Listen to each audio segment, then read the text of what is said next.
You're usually the host of a show. How does it feel to be the guest? I love answering questions. It's much easier to answer questions than it is to ask questions. To always lead. Yes, to lead, because then it's like in your head you're trying to listen and then make sure that the conversation continues to flow after that. Exactly. That's challenging. Well, Love or Host has been going strong for about 3 years now. I mean, what was the motivation behind the show? You know, I love reality TV. I love dating, sex, drama. Yeah. I think get we people all to- do, right? You're trying to get people to fuck. Always, yeah. And that's how it started. It's gotten cleaner. It's much cleaner now. We don't necessarily talk about sex as much as we used to, but definitely that passion for reality TV and just relationships. Everybody, it's so relatable. Everybody experiences this kind of stuff.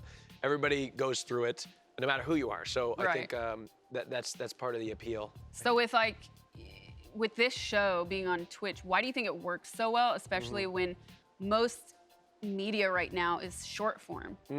So how do you feel like people are actually, they're so invested in following this story, and it's long. It's like 4 hours, I know. You know, I don't know. I think it's like it's sort of Twitch, the culture is to sit there and watch things for a long time. So 4 hours is actually relatively short for a Twitch stream. Average. Yeah. Or actually, it's short.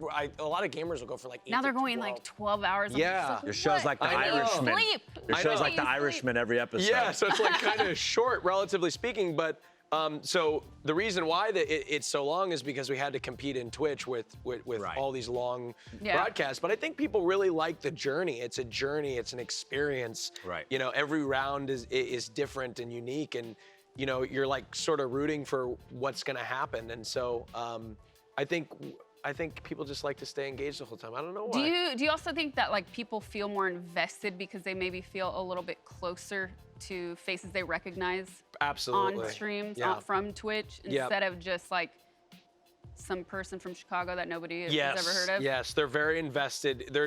It's all about narrative, right? It's Exactly. you know, there's narratives that are going into the show, and we cast to sort of continue those narratives. Right. And it depends on the guest, but yeah, absolutely. People are really invested into the story of these people that are on the show, you know, whether it be the main character or the contestants. And everybody's story's in a different spot when the show starts, and all of that collides, and it's sort of fun to watch it unfold. So. And how has it been different during the pandemic? It's been bigger during the Interesting, pandemic. For sure, yeah. And I think that it's been I mean, the pandemic has been awful, but the silver lining has been that Twitch has been Exploding. exploded. Yeah. It's exploded, and it's just been a catalyst for what I think was already inevitable. But we've seen tremendous growth, I think, during the pandemic, and Definitely. Tremendous growth. yeah. Believe me, fantastic. Big leap growth, folks.